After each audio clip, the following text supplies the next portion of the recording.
ഇന്നത്തെ special beef ബിരിയാണിയാണ് കേട്ടോ. അപ്പോൾ ആരും സ്കിപ്പ് ചെയ്യരുത്, വീഡിയോ ബീഫ് ഞാൻ ഫുള്ളായിട്ട് മഞ്ഞൾപ്പൊടി ഉപ്പും കാണാം. മാത്രം ഇട്ടിട്ട് വേവിച്ചെടുക്കുകയാണ് കേട്ടോ. ഒരു 5-6 വിസിൽ വരണ വരെ ഒന്ന് വേവിച്ചെടുക്കണം.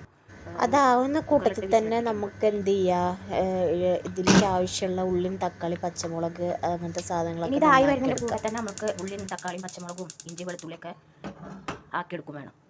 അപ്പോൾ ഇതിവിടെ ഇരിക്കട്ടെ. അപ്പോൾ അതവിടെ ആവട്ടെ. ഞാൻ വേഗം ചട്ടി വെച്ചിട്ട് ഞാൻ അതിലേക്ക് സ്പൈസസ് ഒക്കെ ഇട്ട് കൊടുത്ത്, പിന്നെ ഉള്ളി ഒരു 3 വലിയ ഉള്ളിയാണ് ഇട്ടിരിക്കുന്നത് കേട്ടോ.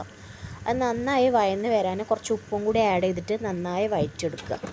ഓക്കെ, അതിൻ്റെ കൂടെ തന്നെ പിന്നെ അത് നല്ല വഴന്ന് വന്നതിന് ശേഷം ഇഞ്ചി വെളുത്തുള്ളി പച്ചമുളക് ഈ 3 പേസ്റ്റ് പോലെ അരച്ചതാണ് ഞാൻ അതിലേക്ക് ഇട്ട് കൊടുക്കുന്നത്. അത്യാവശ്യം ഇഞ്ചിയും വെളുത്തുള്ളിയൊക്കെ വേണം കേട്ടോ, ബീഫായതിനെ കൊണ്ട്. പിന്നെ തക്കാളി ഇട്ട് കൊടുക്കുക. നന്നായി ഈ ഉള്ളി ഈ പച്ചമുളക് ഇങ്ങനത്തെ സാധനങ്ങളൊക്കെ നന്നായി വഴന്ന് വന്നതിന് ശേഷം നമ്മൾ എന്ത് ചെയ്യുക, മല്ലിയില പുതിനയില രണ്ടും കൂടി ഇട്ട് കൊടുക്കുക.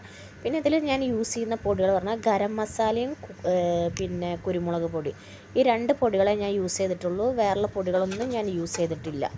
അപ്പോൾ ഈ 2 സ്പൈസസ് തന്നെ ധാരാളം. അതിലേക്ക് പിന്നെ ബീഫ് ഞാനൊരു 80% ഓക്കെ വേവിച്ചതേ ഉള്ളൂ. അത് ബാക്കിയുള്ളത് ഈ വെള്ളത്തിൽ ഈ വെള്ളത്തോടക്കനെ തന്നെ നമ്മൾ ഇടണം, എന്നാൽ മാത്രമേ നമുക്ക് ആ ഒരു ടേസ്റ്റ് ബീഫിൻ്റെ ടേസ്റ്റ് കിട്ടുള്ളൂ.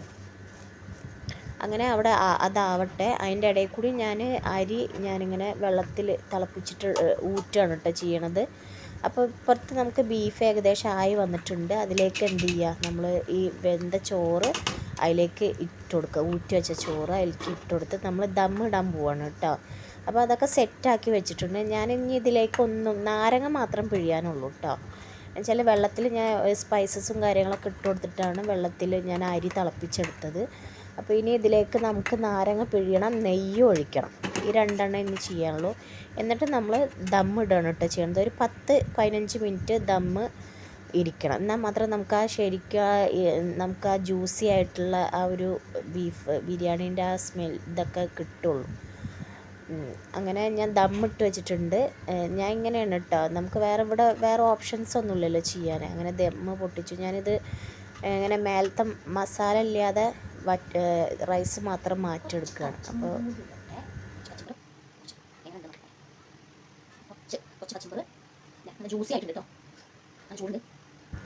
നല്ലൊരു ബീഫ് ബിരിയാണി ആയിരുന്നു കേട്ടോ. നല്ല ടേസ്റ്റുള്ള ബിരിയാണിയാണ് കേട്ടോ.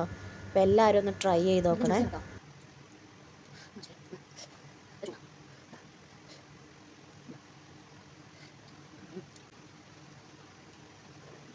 അപ്പോൾ കഴിച്ചിട്ട് വരാം, എല്ലാവരും ട്രൈ ചെയ്ത് നോക്കണം. ഓക്കെ.